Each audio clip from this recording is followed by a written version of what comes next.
What's up, everyone? Think you guys are going to love today's episode with Adam, the real 27 guy. Without a doubt, many of you guys have know him already. He's a collector. He's a content creator. He has his own podcast called the Basketball Card Podcast, which is filled with amazing interviews, information, and insights. He also has a really cool digest of sorts. It's called the Basketball Card Fanatic. And trust me, it's 3 editions in, and these are in-depth, researched topics. I think you're going to love it. We talk about it a little bit here today, but Adam is a private equity guy. He's super smart and cerebral and thoughtful about how he goes about making money in the hobby. And a ton of you guys have submitted questions. How do I build my collection? How do I grow my collection? How do I make money in the hobby? Say no more. We have it all in today's episode. I think you guys are going to love it. Make sure to stay till the end because we have some really interesting giveaways and tidbits there. Love you guys. Stay tuned.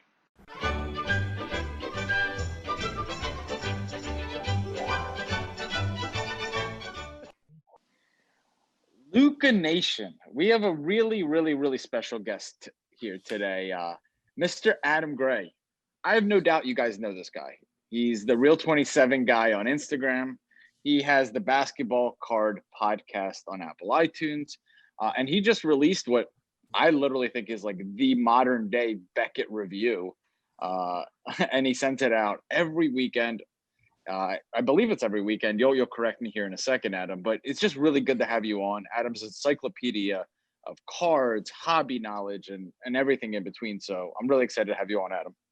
Dude, you are awesome. Thanks for the introduction. I would love to send it out every weekend, but my wife would probably ask for a divorce. My work would probably fire me, and I would run out of material probably faster. I do it once a month, but still, it's definitely a lift. Well, we'll get into it because there's a ton of value, and we'll get into it in this conversation. I wanted to open up with something because I love serendipity. I love timing. And just the other day, we got a message from one of our fans, and basically he was saying, I'm looking around, I'm seeing all these people with amazing collections, but how do I build that collection? Like, how do I get there from where I'm at to these beautiful collections that people post on Instagram? I'm doing some research for this podcast today with Adam, and I go to his last episode, and it's how he built his collection. I apologize. And he had 5 principles that I'd love for you to talk about because I think it's, we always want to bring value to our community. And I feel like this is hands down just like a crash course on how he did it. And the 5 principles, Adam, and I'd love for you to talk about them, is have a long-term perspective, buy with your head and your heart, don't sell cards with the greatest upside. I love that one. Don't bust wax. And there are many ways to make money in the hobby. And I hear Cage laughing over there. So, Cage, welcome to the show as well. I'm excited to have you here, too. Dude, I've been here the whole time, man. Monthly, weekly. If he does it weekly, he loses his wife, he loses his job. So far, that sounds good. You get to live the single life. You don't have to answer to a boss. You should start thinking to do this weekly. P.S. Andrew makes me do this every day. He's a damn slave driver. I wish he only made me do it once a month. So, about those 5. My take. Number 4, don't break wax. What are you gonna take all the fun out of the hobby? Come on now. All right, well, I'll let you go through them. Please go ahead. Adam had an asterisk. He said, "I know I'm gonna get a little bit of pushback on these 5." He said it in his episode. I have all 5 of them. I opened up my spreadsheet real quick to make sure that I could remember what the 5 were. And one of them is in bold, and it's the don't buy wax. Don't bust that. I get it. Trust me, I do. I get it. I get it. I mean, it's as fun as it's as much fun as you can have to sit down and open something, right? But I have a really obsessive, addictive personality, and so if I open a box and I'm not satisfied with it, what am I going to do? I'm going to open another one, and all of a sudden, all of the gains that I've taken over the years through all of my buying and selling and all that stuff, suddenly I've spent it on an experience rather than on something that's going to have more of a long-term effect. And so, I believe that I can buy things that are smart buys. I don't believe I can necessarily pick boxes that'll have great things in them. I believe more in you know what I mean? I get you. Trust me, I do. And listen, I'm not going to shit on it too much because I can tell you about 90% of the time when I open wax, it ends with me asking the same question, which is why in the hell did I do this? because you're never getting value out of those boxes. It's like buying a lottery ticket. You know what I mean? Every once in a while you do it, and it's that Andrew will tell you that first time you try heroin, it's the best, and you're always chasing that high the same way. It's never the same as the first one. So what happens? It's like gambling. You know what the greatest high is, Cage? It's personal development. The greatest high in life is getting better than you were yesterday. But if you look at his episode, and we're gonna link it in the podcast. Oh. You look at that episode, it's how I built my collection, right? It's not how do I have fun in the hobby. Yep. Because if that's the topic, maybe it is breaking wax, because wax is super fun. You're in a room with people, you're celebrating together. But the question, and we got this question, Cage, from our audience member, so it's valued now. How I built my collection. What was so amazing about what Adam said there was I built it. I'm making hot tea. I apologize. How I built it was no teapot. He reinvested his profits. He had a budget from the beginning. He had one card in a budget, and he just used that to build up the amazing collection he has now. So I'd love to start there. There's a whole variety of topics I want to talk to you about. We're going to let him get in there 1 second, but this is how selfless the guy is, Adam. Andrew is so selfless. We had Adam Lefko on. He's getting married, and we went through his wedding registry to send him a gift as a thank you, and we gave him this tea maker. It's kind of like like a hot water deal, and obviously Andrew could have used that for himself because he's making tea in the microwave, but he's so selfless they sent that to our guests. So at the end of this, make sure you drop some hints to Andrew about what maybe you would like for coming on as well, because he's making tea in the microwave. That's the sacrifices that he's making for this podcast right now. But go ahead, man. I'll shut up. I'm sorry. I'm in rare form. Andrew already makes me like him more than I already did, because I'm all about where you can save that few bucks, right? At the end of the day, it's a dollars and cents thing, right? And so if you can save a few bucks here and there on doing different things, make your tea in the freaking microwave, right? Make it in the microwave. So I'm not a tea drinker, but if I did make tea, Andrew, you and me, we'd both be making it. My man. So yeah, I love the idea of talking about that episode. I think of all of the episodes that I've done, I think I've done 50 something. Over 50. You just hit that benchmark. Congrats. Yeah. So basketball card, the basketball card podcast. I don't want to be like the guy who calls something, where everybody else has the same sort of thing. But I think I was the first person to do a basketball card podcast. So in 2016, when I started, I was like, I'm going to call this the basketball card podcast. And that's probably my most listened to episode, or at least one of them at this point. And all I did in that episode was basically say, okay, and this is the Cliff Notes version. In 2011, I bought a house, and to buy my house, I had to sell my collection. I kept about $1,000 worth of cards, and I took $1,000 worth of cash, and I said, this is my budget. I segregated it completely from all of my other funds and everything else. I had a PayPal account that was just for cards, and I segregated it, and I said, what can I create with this basically $2,000? And that's basically what I've been doing for the last 9 years. And my collection today is probably worth a little bit more than $2,000, maybe, possibly. Yeah, that Larry Bird, Michael Jordan Eminence auto might be just a little over 2K. Yeah, the Larry Bird might be more than 2,000. I don't know. The some of the other stuff might be, I don't know. It's hard to know what stuff is worth, but I've listened to some of the stuff that you guys have done. You guys, how you guys collect and how I collect, it's great. We're just we're different.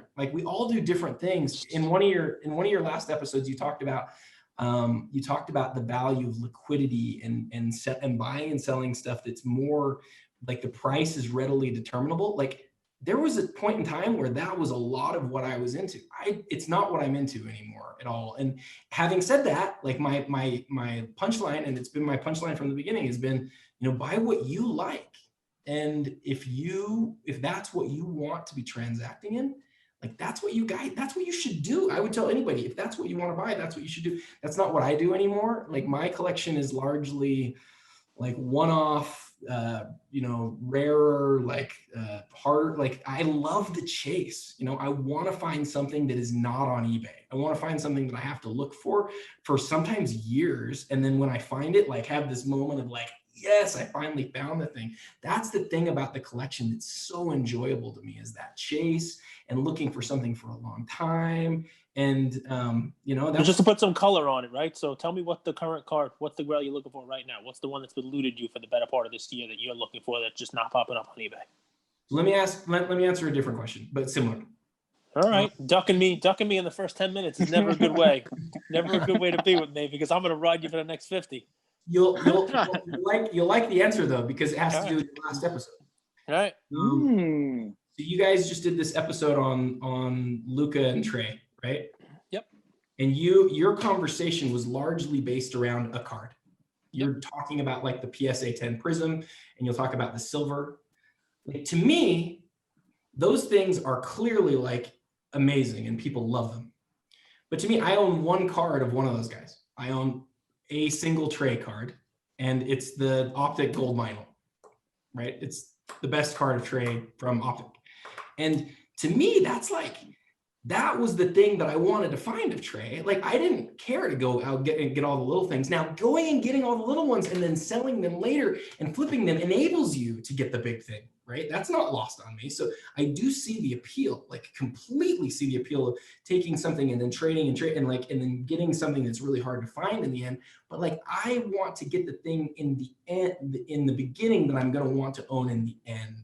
And so, you know, in answer to your question, I really that's not what I'm looking for now, but that's how I think about collecting, is like the really like rare thing, rather than the thing that like a lot of.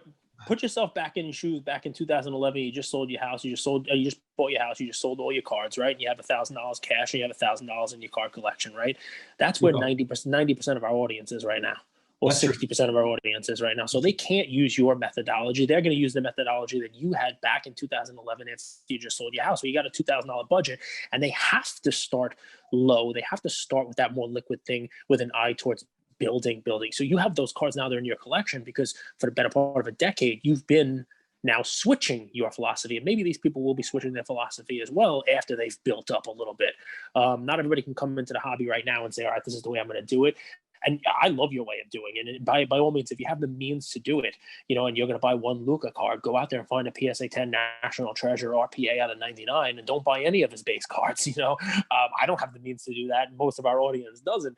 But trust me, I get what you're saying. And that's the cool thing about what we talk about, right? It's the cool thing about what we do. There is no cookie cutter right way of doing it. And I will mirror what you said until the day I stop collecting, which will be, you know, coffin time.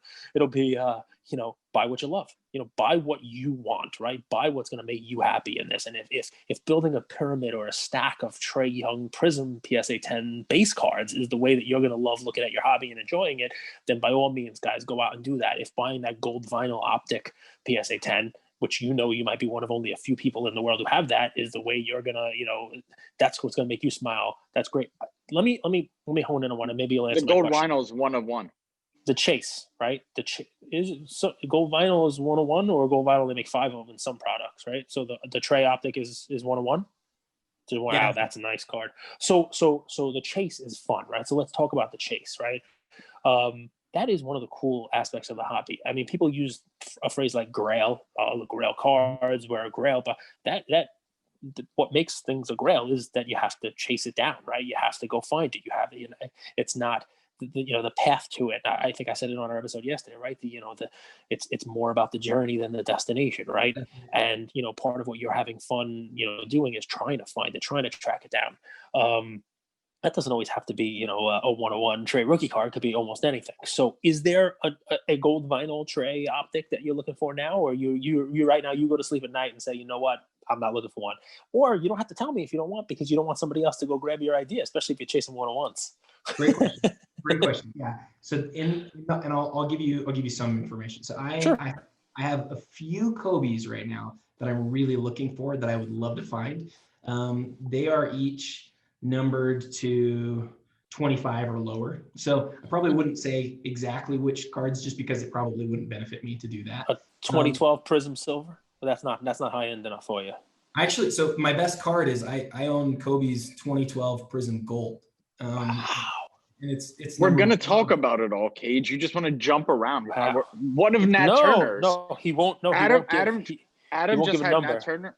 Adam just had Nat Turner on his show, and he did an interview with him. In 2012 is one of the what we call very important. Let's use it. Releases in today's hobby. So I want to get there, but let's get back to Kobe autos. Yeah. So the Kobe cards, like those are a couple of them are the ones that I'm sort of most interested in finding right now. But dude, your perspective is perfect because you're right. You can't go out and buy those straight out the gate. I asked about that specific one because I have one. So maybe if he wants it, I could facilitate a move for him. Because there's only 10 PSA 10s in the world. So which one? The Kobe, the 2012 Prism Silver. Oh yeah. PSA Did 10. you see one of those sold last night? The BGS 95? I have a 10 PSA 10. Did you see? Yeah, cool. No. Awesome. How much did it sell for? It sold for, I think it was almost 6. I think it was like 5,900 or something. Yeah, it's not bad. Not bad. It's not bad. I think that's great. But yeah, to that point, like I think that you can't go out immediately and afford some of those things. But what you can do, and this is one of the points that I talked about, is when you get one of these cards, the Trey Gold Vinyl is exactly one of these, right? So like I'll let you see behind the curtain a little bit. I bought that card in, like not that long after Optic came out. I paid $2,500 for that card. Like that's like closer to the price of like a hollow at this point. Oh yeah.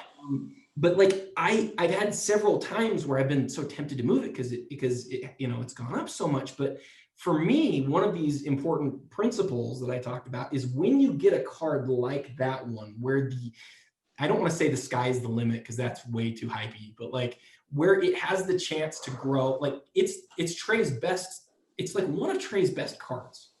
Yep. And so even though like Trey may or may not be somebody who I believe is going to be like an MVP level player, like he is somebody who I believed had the chance to do some really big things. And I thought I'm risking relatively little here. $2,500 is still a lot of money, but like I was always going to be able to get something for it. And I thought it had a huge potential trajectory. So I've kind of made that decision not to sell it. And that, obviously hindsight's 2020, but that obviously has been smart. To your point though, how do you get to that point where you can go put down $2,500 on a card? That's where, my first buys come back to in 2011. I had 10 Ricky Rubio Chrome rookies and Chrome Refractor rookies. And I didn't buy those because I believed he would be great. I bought those because I believed that there would be a shortage when he came back to the NBA. And when he came back to the NBA, I sold those things as fast as I could. I took those gains and then I put them into other things and put that into other things and put that into other things. And fortunately had more wins along the way than losses. So let me ask you, and I apologize to jump on you, but I try to put myself into the shoes of our listener who's listening to this and going through it. And if I were sitting there in my car or, at the gym and say, oh man, how'd they let him get off without asking this question? Right. So I'm going to ask you, right. So, back to the Trey 101 optic that you bought, the 101 optic that you bought for $2,500 back right after Optic came out. Right. So it reminds me of an episode we had with, I always go back to it, right. Kid named Rips, who in 2012 was going to buy Giannis. And he bought a whole bunch of Giannis stuff. And, if I were listening to this podcast, I'd be like, come on, obviously, come on. He did good. He bought Giannis. That's why his cards are worth so much money, you name it. So I know Trey was a big name, right? But I tried to put Rips into a corner. I said, all right, well, did you just buy Giannis? Like, are you that lucky? Are you the smartest person on earth that you decided I'm going to put all my money into Giannis in 2013? So the same question I'm gonna hit you with, right? So yes, $2,500 is a lot of money, but right now, obviously, any one of us would scrape together $2,500 to buy that Trey card. Was Trey your guy back in 2018? Did you also buy, DeAndre Ayton, which went down a little bit, although they're going up now? How did you hone in on Trey? He went hard on Mo Bamba. Well, I mean, seriously. I mean, Mo Bamba is a great example. Thank you. There was a name like that I was trying to find. Like, there were other guys who you could have bought a $2,500 card on Mo Bamba, and now he's sitting there going shit. So how do we focus on Trey, or were there 3 or 4 guys that you put into at the time and said, you know what, as long as one of these pays off and becomes Trey, I'm fine? Dude, I've made so many mistakes. Yeah, good. I like it. I can tell you because you're human. You're human. Which is good. I can tell you about 1 million of them, but by 2018, my collecting had changed. Like I bought 2 cards. I can tell you right now, I bought 2 cards in 2018. The 2 were the Trey Young, and then I also bought a gold, also from Optic. I bought the gold autograph number 2 of 10 of Shea Gilgeous-Alexander. And that is all I bought. I've never owned a Luka Doncic card. Never owned one. I love Luka. He's amazing, but I have never bought one because, you know, you guys, as you had your conversation that I listened to yesterday, like this like conversation about like who you should invest in and where they're going to go. Like I was like wanting to scream through my you know, podcast, through my phone. Like I wanted to say, all that matters when you distill it down, if you're thinking about it from an investing perspective, and again, the magazine that I do and everything I do is not investing related. I'm professionally, like, I work for a private equity fund. Yep. I'm professionally working in this world of investments. I don't think about investments. I think about like what I like and what I want to own in terms of cards. But you know, you talk about like if you want to distill it down, your whole conversation yesterday, there's only 2 things that matter: your entry point and your exit point.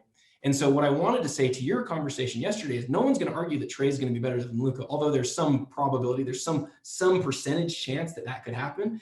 What I would argue all day long is that if you look at entry prices and exit prices and the multiple that expands over across that, the only 2 things that matter are those entry and exit points. So look at that. And if Trey is 1/6 of Luka or whatever, then that's meaningful. All, you know, if one doubles, like it might be easier. You can make the argument that it might be easier for Trey to double than it is for Luka to double, even though Luka is probably going to be better. Does that make sense? Like the entry point, exit point thing?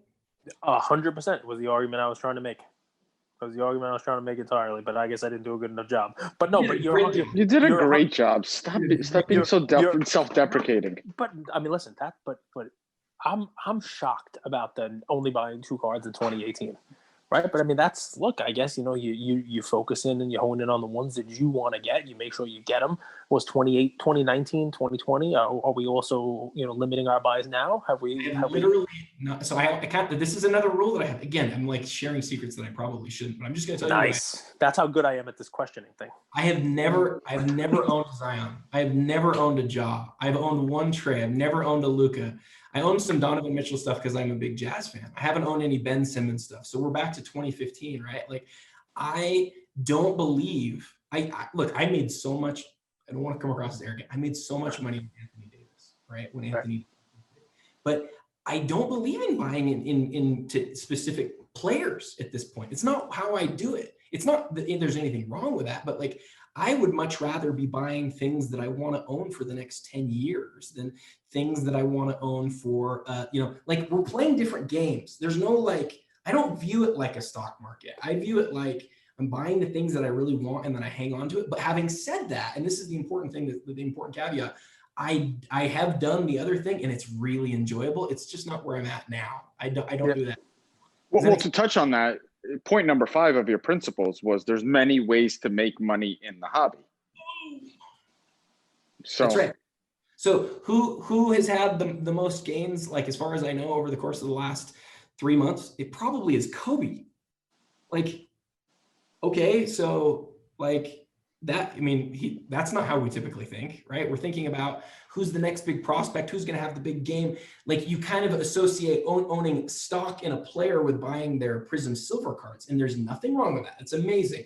But at some point the player gets old and you have to figure out like what you want to own long-term. Like I'm thinking about like 10 years from now, I'm thinking about like, what do I want in my collection? Yep. Forever. I'm glad you went there, Adam. And I think of you as one of the Kobe experts. And it's hard to understand the Kobe market. So maybe we could analyze it a little bit here together. What makes the Kobe market a little difficult for me is his rookie years right during that junk wax era. So there's quite a few of his rookie cards. Then you have this like mid 2000s, you know, where you have the Exquisite and the Upper Deck with some beautiful patch autos. And then he spans all the way through Panini and gets popularity and demand there. So it's hard to know with Kobe. And then you have the inserts, which I didn't even touch, right? Yep. It's hard to know with Kobe what to buy, right? Do you go just the standard tops paper? Do you go the chrome? Do you go an insert? So I'd love to hear from you, Adam, how you even just more macro look at the Kobe market. This is a selfish question because, you know, I love Kobe. Like I'm trying to understand the market. So this is just for me, really. This is where like the benefit of being here for the last 30 years, never having left the hobby, like being an obsessive weirdo who loves basketball. Being here on Earth Yeah, for the last 30 years. Yeah, He well, means, no, he means I mean, in the hobby. Everybody yeah, else, like- everybody else was in it 30, 40 years ago, but took 20 years off. That's right. He's seen the trend the entire time. Yeah, so maybe I'm wrong because like again, I've been wrong about so many things, and I can, if you want me to list them, like at one point I had like the world's largest Andre Karolinko collection. Like I've got AK-47.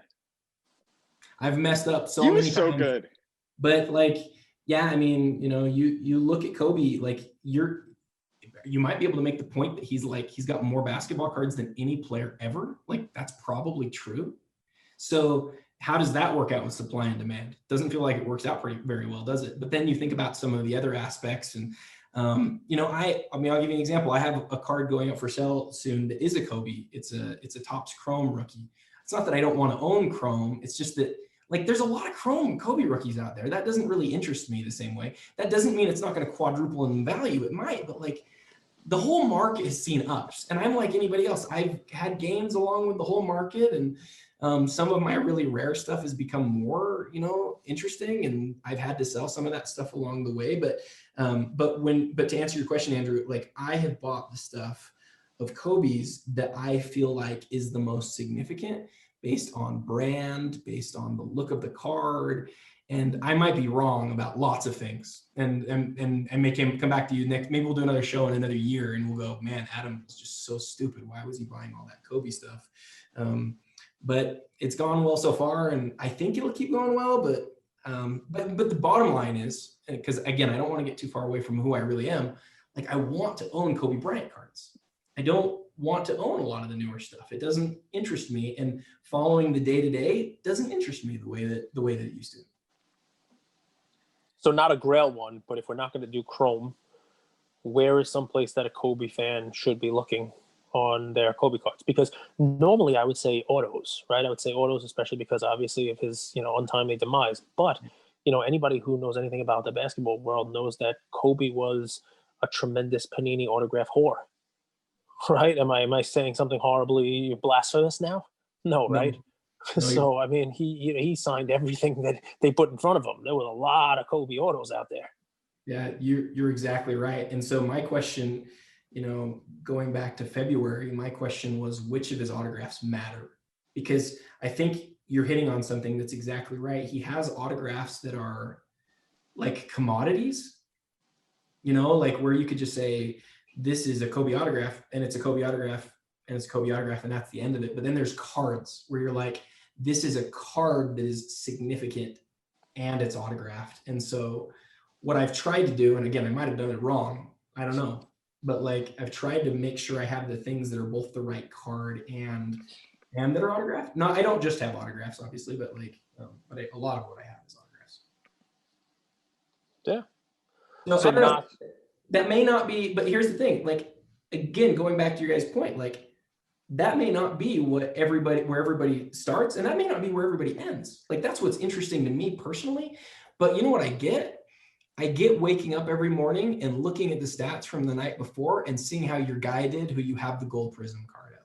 You know, I get what it's like opening a pack, opening a box of NT for a crazy amount of money and pulling a guy that you don't know who he really is, and then like looking him up and trying to find out if he's something you want to keep or get rid of, and then like building a collection around that guy. I mean, I'll give you an example. I bought a box in 1995 of classic basketball, and I pulled an Eric Snow autograph card.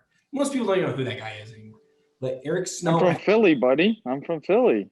You love Eric Snow. I love Eric Snow. How bad was that Sixers team talent-wise, right? He took you guys to the finals with Iverson, right? I mean, yes, he did. Aaron McGee. I followed him, Andrew. I followed him for probably 5 years of his career because I pulled his card out of a pack and I wanted to watch it go up and down. Like I loved doing that. It was so much fun.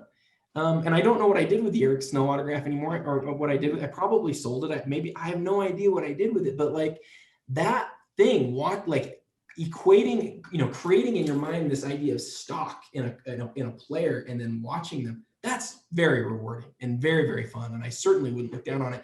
It's just not what I do so much of anymore. So if I look at my collection, it's my last point on this. If I look at my collection right now, how many cards do I have? You guys are going to laugh at me. How many cards do I have of current players in the NBA? I have a Trey, I have a Donovan, I have a few Rudy Goberts, I've got a bunch of LeBron, some KDs, a couple of KDs, a Harden, and then an Andre Iguodala. I probably got 4 or 5 more, a few Chris Pauls. I probably have 30 cards of players that are currently active in the NBA, but it's not what I love anymore. And having said that, I will always have one card in my collection that will be highly speculative. Right now it's the Trae Young. I also have a Giannis Immaculate Acetate rookie card, which is a big card. But besides those, like, I don't have anything that's really highly speculative at this point. It's all stuff that's more baked. This is a question for Cage, and then I'll jump to Adam. So you and Nat Turner, you guys talked about important sets. Okay, it's a 2-part question. One, what makes a set important? You know, what is the criteria for an important set? Why is a set important? And second is, what do you think, Cage, are some important sets? You want me to answer the first question? Yeah, go for it. Or was that for Cage? No. I want both of you guys to go. Okay. Cage, you want to go first? No, man, you're the guest. That's how this works. I was taught well. The thing that Nat and I both agreed on in that article that was really interesting is we both agreed that when Prism originally came out, neither of us liked it. And I think that's interesting because I think Nat's like so smart. He's obviously so smart. I think it's kind of dumb for me to say that. Like, he's so smart and you want to follow him. He had no idea that it was a big deal. And now everybody agrees that it was a big deal. The answer to your question, I think, Andrew, is I don't know that we can know it when it comes out. I think that it's something that's organic. And some people will try to hype things and try to pump things and try to create, like, but it's hard to actually create that as one person or even as a group of people for it to be sustaining, for it to be a long-term sustaining thing. It just has to be like the will of the market, and predicting that is it's not easy. Again, 30 years helps me. I'm not perfect at it at all, and I can't give you a set of criteria that works every time. It's also, so I'm going to tell you too, right? 2012 Prism is an amazing basketball set, and I will say that probably everybody hated it at the time, and nobody knew what it was going to eventually be 10 years later, because there were other basketball sets that were out at the time. I mean, it was, towards the Topps was coming to an end, and Panini was taking over, and it's an interesting thing, right? But there were other Panini sets. I mean, we talk about them all the time, right? I mean, there were other sets out there. Upper Deck was still in there. I mean, you name it. So that's the fun, right? But I've heard people equate it to like the 86 Fleer set, which at the time nobody bought. Nobody was buying it. People were returning that thing. So it's the same kind of response to it in the market. But you know what happened? That 86, 87 Fleer set, not only is it an iconic set, it's an iconic set because of the cards that were in it. Right? 10 years later, 15 years later, people wanted to get that Jordan. People wanted to get that Ewing. People wanted to get that Barkley. And it also had the bonus of allegedly having rookie cards in it, even though it's multiple years of players, right? So even though Ewing and Drexler were drafted years apart, right? And Jordan was as well. So like you had Drexler coming out and being drafted by Portland. Then the following year, Jordan comes out and he's drafted, and they draft Sam Bowie instead of him because they have Drexler at Portland. And then the next year you have Patrick Ewing being drafted. Well, guess what? That 86 set has all of those guys rookie cards, even though it's multiple years of the draft. So it's like this amalgam of awesome, great years, right? So we look at the 2012, right? And you see Anthony Davis as a 2012 rookie, but people also look at it and they say, all right, well, it's also got Klay Thompson's a rookie. Yeah. But we talk about how there's 2011 cards for Klay Thompson, right? And it's got Kawhi's rookie, and it's got Jimmy Butler's rookie, and it's got all these. So that's one huge draw to that 2012 Prism set. And now extrapolate that out over 10 years. Those names I just threw out there, those are the big names now. Will they stay the big names in 5 or 10 years? Will people care about Jimmy Butler when he's not coming off of a cool, magical run to the finals? Will people care about Anthony Davis when he's not paired up with LeBron and he's just a better than average player? That 96 basketball was amazing, similar, right? So people don't hold 96 Chrome in the same regard right now as 86 Fleer and as 2012 Prism, right? But look at that 96 Chrome set. Ray Allen, right? Allen Iverson, right? At the time, Sharif Abdur-Rahim, right? If He you was really want good. me to go into the Steve memory banks Nash, on these Tim things, Duncan. Yes, I mean, you want to talk about like some major guys in these sets who were, that was thought of at the time as like the best draft class, the best rookie class of all time, but it doesn't hold presently the allure. I bet you if you went back to 2006, the same 10-year ramp we have right now to 2012 Prism, and you started talking about those cards, that set, if we had the boom we have now in basketball cards back then, go back to 2006, if we had what was going on in cards now then people will be talking about that 96 Chrome as the iconic set, the way that people are idolizing this 2012 Prism. So I love Adam's answer because while there's a lot to it, there's a nice combination of rookies and all kinds of fun stuff in there. One, you don't know what's happening when it's going on. So you're never going to know. People can hype Mosaic football all they want right now because of a rookie class and the whole 9 yards. Just because people want to will it to happen doesn't mean it's going to happen. That's number one. And also number two, not only do you not know about it when that release comes out, but 10 years into the mission is probably the absolute worst time to look at whether or not that set's going to have long-term profit, because right now, everyone loves that 2012. Look at the rookies. Come on, I got Bradley Beal. I got Klay Thompson. I got all these guys. They're all going to be the stars of the NBA. But in 5 years, half those guys are going to be people don't want. You're exactly right. I couldn't agree more. The thing that I would add to it is, I actually would add a couple of things. One, when you talk about like things that are relatively easy to find, because those Prism rookies, to your point, are relatively easy to find.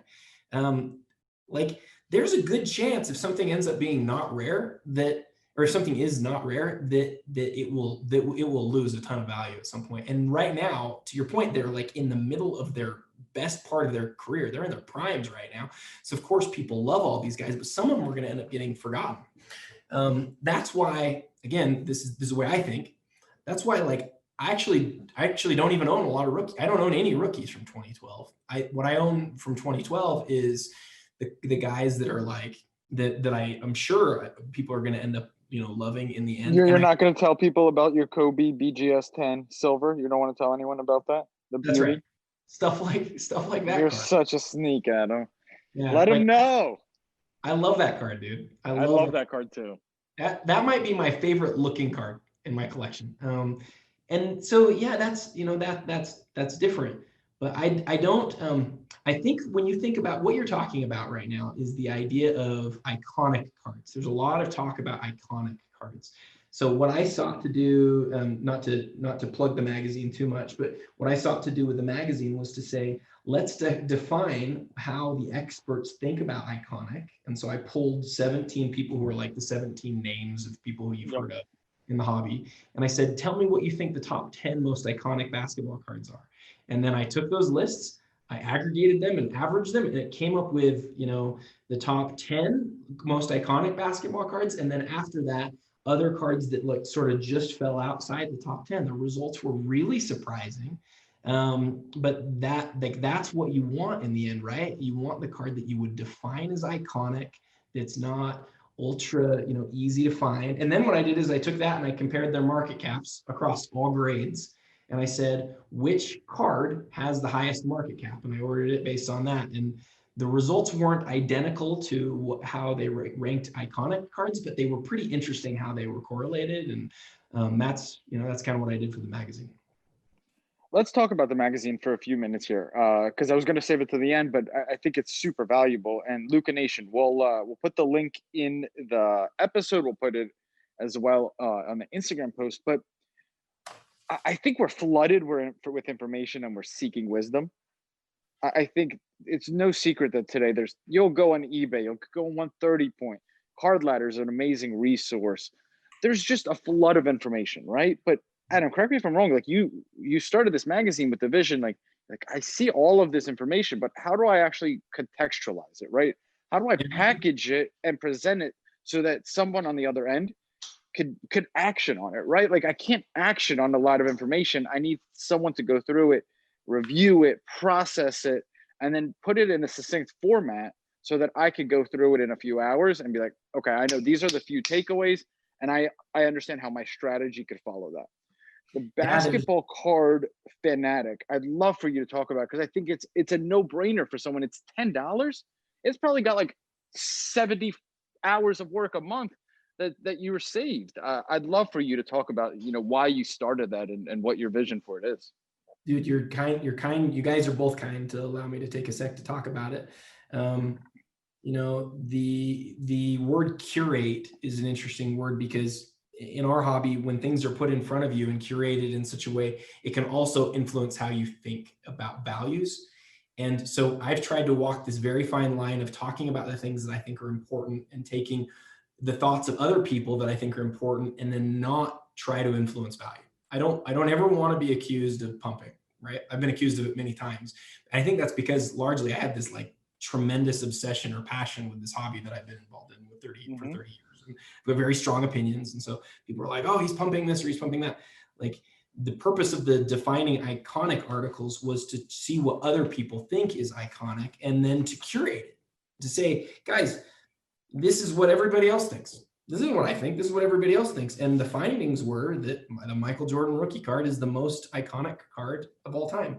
And your listeners, I'll just give this away. Like your listeners will be interested to know that the Luka Prism card was ranked amongst the experts of experts, was ranked as the number 12 most iconic card of all time. And the only card since 2003 to be that high on the list. So like, I think you guys who are loving the Luka stuff right now, you've got to look at that and go, man, like it's crazy that it's that high. What's even crazier though, to me, and this is where the article I thought was interesting, is the market cap of Luka is tremendous, right? Like on the top 12. So I ranked the top 12 in the end. If you rank it by market cap, Luka, if you include his parallels, and you have to include his parallels, I'm just looking at those that have been graded by PSA and by BGS and estimating their value on each of the cards and each of the grades. You want to guess where Luka came in terms of most highest market cap? Unless you've already looked at it, but if you haven't, you want to take a guess? Cage, do you know what market cap is? Yes. It's not necessarily a bad thing, by the way. I mean, some of the best stock performers over the last decade have high market cap. So, you know, don't get scared away by somebody telling you that there's a high market cap out there. You know, I mean, Amazon and Apple have humongous market caps, but they've obviously been great performers in the stock market over time. But yeah, I mean, I did not read the article. I would imagine just from quick math, knowing that there's 14,000 or so Luka Prisms in the PSA population, that it's definitely in the top half of your 12. Yeah, you know, your point, Cage, is exactly right. Let me be very clear. Like, this is not to say negative or positive things about players or cards. There's no that the whole article doesn't make any sort of suggestions about what you should buy and what you shouldn't. And I don't want to do that. That's the last thing I want to do. What I wanted to do is present the information and say, what do you think? So the highest market cap is Michael Jordan's rookie card. The second highest market cap is LeBron James's Chrome rookie card, although that card also didn't make the top 10 in terms of iconic. It came in as number 2. And number 3 was Luka's. And Luka's is interesting because it's largely like, I thought the same thing. I thought it would be mostly about his base Prism cards, but a huge percentage of his market cap is related to his parallels. And the thing that's surprising to me that I found that was a weakness in sort of my knowledge here is that parallels don't dramatically influence the base rookie. And so anyway, yeah, Luka coming in at number 3, and by the way, being ranked very high by a lot of the experts is really interesting. Like, he has a path right now and a couple of years behind him too that's really unusual and exciting. He like, this tells me like he obviously might, this isn't news to you guys, he might be the next thing. You know, he's viewed in the hobby today clearly. Yep. Well, Cage, remember you told me this when we kind of first started, we were talking about that 2018 Prism release and the Luka Silver, the Luka card, how it brought so many people back into the hobby, right? Mm-hmm. Yeah, there are iconic cards. I mean, it doesn't surprise me that's an iconic card. I mean, that's 2018 Prism, so it's great. We talk about 2012 Prism. Let me throw a little nugget out there.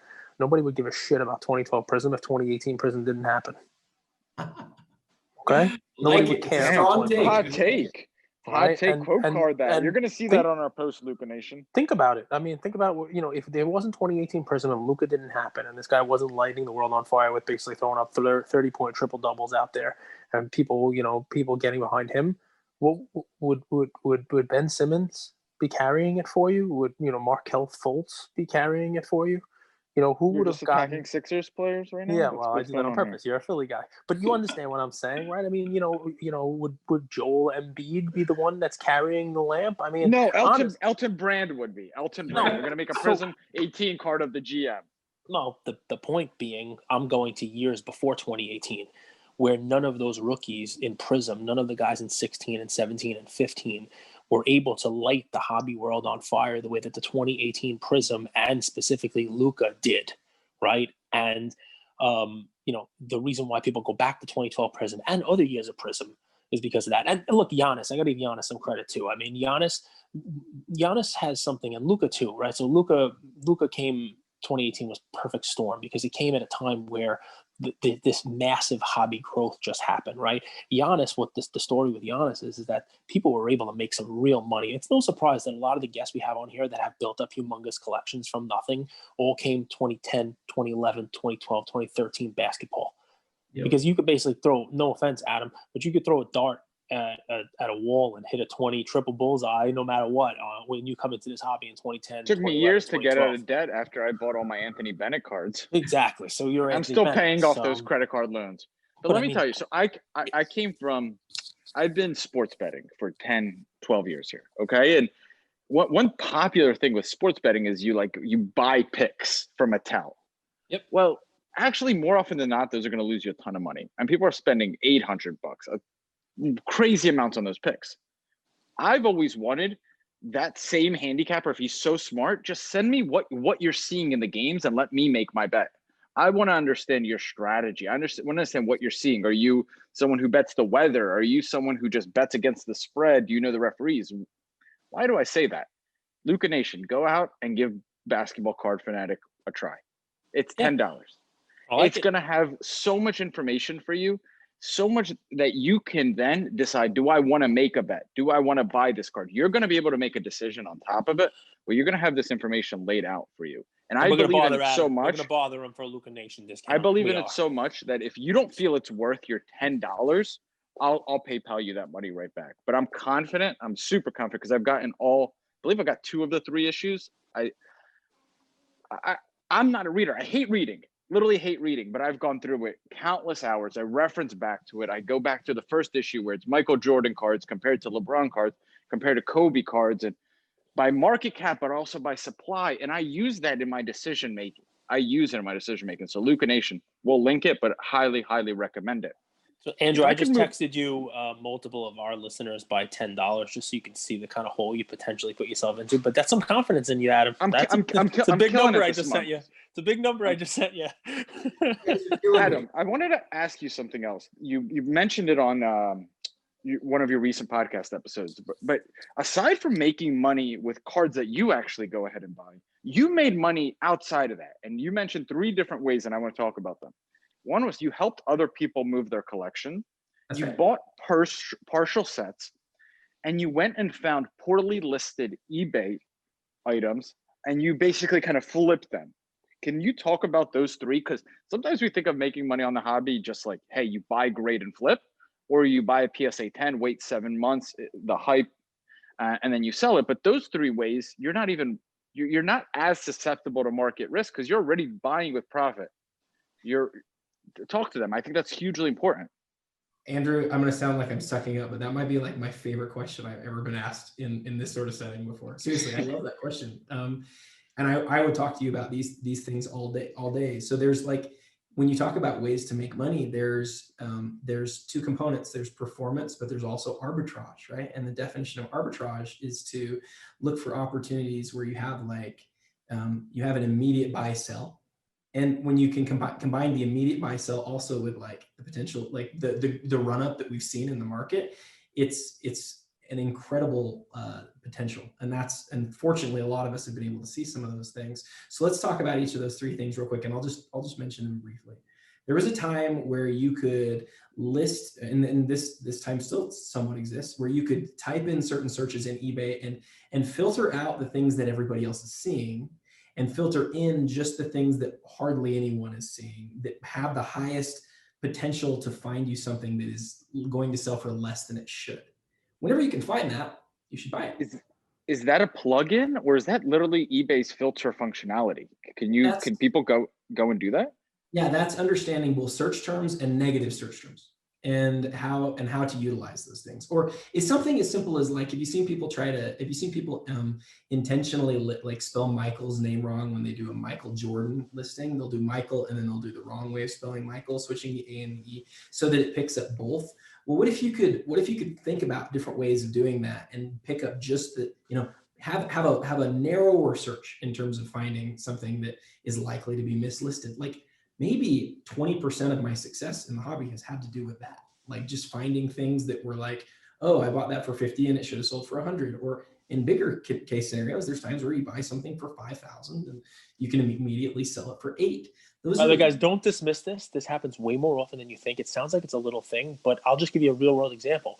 I sent 3 1999 Pokemon Pikachu cards to Shadowless once to Probstein to sell. And he listed all 3 of them at the same time. And 2 of them are yellow cheeks and 1 is red cheeks. And the red cheeks says red cheeks and the yellow cheek says yellow cheeks. And the third listing says yellow cheek without the S. And I know when I search for these things, I put in Pika red cheeks, or I put in cheeks is the search term. But right now, cheek is what is in there. I have to call them and be like, guys, you got to fix this. And by the way, they all were bid up last night. And the one that's got no S is significantly lower. So it happens. So you remember how I was talking about the 2 cards that I bought from 2018? The second one was the Shai Gilgeous-Alexander. Why did I buy it? Because it was a great card that I loved, and it was mislisted. And when you find that situation, you're gold. So that's one way. Buying partial sets and collections, like, people don't want to do the work. Sometimes you can do it for them. When you understand the landscape of the hobby, if you understand you guys have just been talking about consignment companies. My other thing that I've talked about ad nauseum is the consignment companies. And although they're super backed up right now and maybe not even totally viable to use, historically they have been amazing to be able to quickly turn a collection. So you take a collection from somebody and you're like, okay, I'm going to go utilize these tools, ComC, Probstein, PWCC, all these other things, and all the ways that you have to sell. And if you're like, okay, I'm going to take 5% of whatever the sales are here, and they're like, you mean I don't have to do any work and I get all the money in the end? Yeah, except for 5%. How does that sound? Well, people are going to do that when their time is worth a lot. And then the last one was, what was the last one? Can I stay on that real quick? Because I think that's super important. We with the consignment companies, and when you're selling someone sets, think about what it is that they want, right? You want to help this person save time. What you're essentially getting paid for is to save that person time, whether that's you're sending it to Probstein or you're taking a set from someone else and listing it. So you're sending something to Probstein. Well, he spends all of his time, his people, his employees, which is his money, spend time listing, unboxing, listing, and they're obviously going to prioritize more expensive items. So what if you were able to do all the heavy lifting for him, right? What if you had an agreement with him where you're like, I'm going to do all of the scans. I have a high definition scanner. I'll do all the scans and photos. I'll do front and back. You'll notice Probstein never has front and back because it takes literally double the time to do the back. Probstein, I'll do front and back. I'll also put all of the listing titles and when I want this started, the time, and you lay all that out in a spreadsheet and you say, I mailed everything to you, but by the way, here's everything organized, ready to go. You won't believe it. You're going to get priority treatment, and that's actually going to lead you to make more money. I highly recommend it. When you're starting out, one thing that happens is when you don't have money, you have time, and be very diligent and vigilant, thinking, how can I add value to someone else? How can I save someone else time? And you're going to get paid for that. I think that's super smart. I've never done the image thing, but I will tell you that everything else you just said is exactly what I have done with Probstein. They've gotten to the point, I think now, where they're so they usually have done my stuff either same day or the next day at the latest. Especially because usually the stuff that I'm selling them has an average value in the hundreds of dollars. Right. But they do prioritize, they prioritize higher ends too. But the last time I sent them something, it took 6 weeks.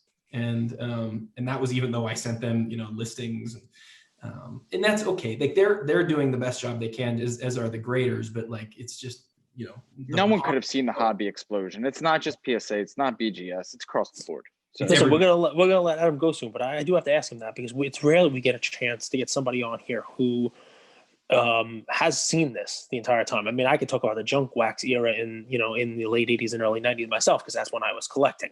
The hobby now is like nothing we've ever seen before, especially in basketball cards. And obviously, I'll ask my question. I'm almost going to answer it in the question, but obviously, you see a significant future in it because you're buying cards that are, blue chip, real rare things that you're hoping to hold on to for a long time and, not sell at any point in time. What do you think about the hobby in the near term and the long term? Because, I mean, you do bring a very different perspective to it because you've been able to ride this out for the last 30 years. You've seen the ups, the downs, there are some dark eras where, nobody was buying anything, right? Do you see that happening? I mean, I'll shut up and allow you to chime in. Well, I think it's a great question. I don't know for sure, but you look at the last two people who I talked to in the interview section in the magazine, and those two are Nat and a guy named Lior, who's doing something big with a company and raised a bunch of money and all that sort of stuff. In both cases, I'm talking to people who are way smarter than me, who as you listen to them, you learn that not only is money coming into the hobby in terms of like people buying cards and people investing in cards, but money is also being spent on the infrastructure of the hobby. Yep. Smart people like you guys are doing podcasts. Smart people are creating platforms, are creating all sorts of things to sort of make the hobby be what it has the potential to be. And it's not just one or two entities. Like there are tens of millions of dollars being spent on the infrastructure of the hobby right now. And then you add to it the fractional share game and some of those things. Another, more tens of millions of dollars are being spent on those platforms. Like I have believed for years that it was not wise to sell your highest end cards. And this is why, because of what's happening now. I don't think that's a short-term thing. I think it's a long-term thing. I don't think this is something that you are going to want to get out of in 3 years. I think this is something that is has long-term potential. But again, you want to be holding the right cards when those things happen for both an investment perspective and because if you're a collector like me, you don't want to have to buy in at higher valuations later on. You want to buy them now, or you want to have bought them in the last few years. And so, yeah, I have an incredibly high belief of where the hobby can go. And that happens even more so as people who are our sort of age group continue to make more money and we have kids that are into the hobby, like we just get into it more. I don't see why it would flip at this point. I just see more of why it should keep doing what it's done over the last few years. Guys, the gentleman that Adam's referring to and is the interviews in the article, and Adam's such a fascinating guy. He's the type of guy that's the definition of when you zig, he'll zag. So everyone's starting podcasts. He's like, no. I'm going to do a written interview. I'm going to go old school 80s journalist on these guys. And he's right, though, because there is a different element when you read an interview. So you're going to get that in the magazine. But Lior is from the Silicon Valley. And I got a privilege to work in the Silicon Valley from 2014 to 2016. And you know what those guys were building infrastructure around then, where all the investments were going? Cryptocurrency, Coinbase, and companies like that. Now those guys are starting to build infrastructure around sports cards. Well, let's take a look right now. What's happening with Coinbase? What's happening with Bitcoin? What's happening with blockchain? Now there's mass adoption. Forget about the price. It's not always about what's the price of Bitcoin. There's mass adoption. You can now go to your, like Belarus Bank just announced that they're going to start selling you and converting your currency to Litecoin and Ethereum and accept it. The adoption of that crypto is across the board. Well, sports cards are just a few years behind, and Silicon Valley is starting to invest in the tech to make it bigger, better, easier use UI. I wanted to ask you, what surprised you about that interview with Lior, and what's one takeaway that our community or the sports card community can action on? And I know you got to go, Adam, so we'll wrap it right there, and you'll drop your handles because I'm really appreciative of your time today. You're the man. Yeah. I wouldn't say I was so much surprised because like I was, again, I work in private equity. I recommended 2 years ago that we should do a fund, that my firm should do a card fund. And then the I was told that to do that, I'd have to sell my collection. And I didn't want to give up those things to be able to do the other thing. Maybe it was a mistake. I don't know. But I don't look, I'm not surprised. Like it all makes sense. Everything. I believe Nick Sapero said something similar too, about having to kind of. Anyway, that was from a previous episode. I apologize. Yeah, like it's. I mean, the sort of like the things that are going on in the hobby right now aren't particularly shocking. What is the key takeaway, I think, from all of it is that these aren't like, we're not juvenile anymore. We're talking with really smart people who have a lot of ability to influence things, who believe in the hobby. And so, I think what will happen to you, and this is why I wanted to interview Lior, like Lior just spent $4 million on 2 basketball cards. Mm-hmm. Like, what? $4 million on 2 basketball cards? Like, it wasn't that long ago that $3.2 million was the most money that had ever been spent on any card. It was a baseball card. We are now in a world that's very different. Like, 6-figure cards trade hands all the time. 5-figure cards aren't a big deal anymore. That's very different than how we were even 4 or 5 years ago. And so reading that article, I think, should give everyone a perspective of, oh, this is what's happening now. This isn't just something that's made up. This is where we are. And what I would say, let me just wrap up by saying, you guys are doing something awesome here. To do this every day, to have these conversations, to educate people, but also to just like talk about the things that are interesting to you. It's not only a labor of love, but it's helpful to those people who are out there. And I'm grateful that you guys would give me the time and love your perspective on things. To be able to, I'm just gonna be like, let people see behind the curtain right now. I'm just trying to get issues into people's hands, because I believe that once people get the issues in their hands, they're going to go, oh my goodness, this is not a small undertaking. This isn't just like some newsletter. This is like a legit magazine, and it's well designed, it's well written. And you guys have been saying it's $10, but for your listeners, for the next 3 days, what's today, Wednesday? Yeah. So till Friday, I'd like to make, I'd like to make them a special offer. And, and this is something that hopefully will be beneficial to the magazine, but hopefully will be beneficial to you guys too, because you guys get, I think, what did we say? Like 50% of this, or close to 50%. For Cage is my lawyer. Cage is my lawyer, so all negotiations go through. Was it 3 out of the 8? Yeah, it's 3 out of the $8. So that's right. Who orders issue 3, which is out now. If you order it, you will get it today, or whenever you order it, you'll get it that day.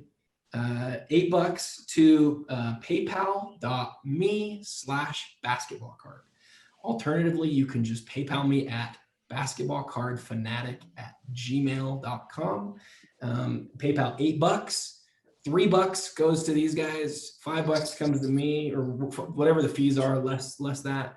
And support the magazine, support these guys for everything they're doing. And if you like it, then, subscribe afterwards. And if you don't like it, then something's wrong with you. How about that? We like it. How are they going to know it's from us? Did they put Luka Nation somewhere in there? Oh, yeah. Good call. Do you want to do Luka or Luka Nation? I thought Luka was shorter. That works for me. Our guys are used to it. We call them Luka Nation. But yeah, Luka Nation, whatever you want to put in, whatever you tell me, Adam, whatever works for you. We'll give you both. We'll give you both. Right. So just add that to the comments when you make the purchase. And then, like I said, if you want to subscribe after that, that'd be amazing. But if not, hopefully you'll at least see and appreciate the work and time that's going into it, because guys, it's a lot. It's a lot of work to get this thing ready. Awesome. It's amazing. Can I ask the first edition, the first one, could you send them that one as well? Yeah, absolutely. I will do that. Because I love Kobe, I love Jordan, I love LeBron, and that breakdown that you had in that first, it helped me with my buying decisions. So, yeah, I'd love to do that. Awesome.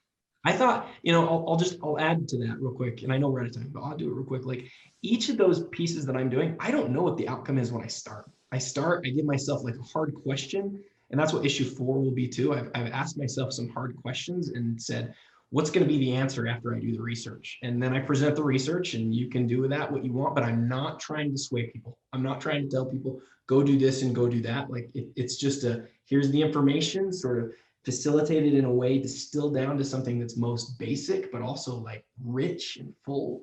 And then, let people make the decisions that they're going to make. I love it, guys. Adam, thank you so much. Guys, follow him, The Real 27, just 27 guy. We're going to tag all his handles. I hope you guys found a ton of value here. And you know what strikes me about Adam is he's super helpful. So if you have any questions post this episode, send him a DM, reach out. We talk about it all the time, but thank you so much today, Adam. You guys are amazing. Thank you so much for the time. Thanks, everybody. Thank you for spending some time with us on another episode of the Lukas, Tigers, and Bronze Oh My podcast. Do us a favor and like, subscribe. You know what? Don't just like and subscribe. Everybody does that. If you like us, tell your friends, tell your neighbors, tell your enemies, tell everybody. And we hope you got something from spending some time with us today, and we'll see you next time. Thank you.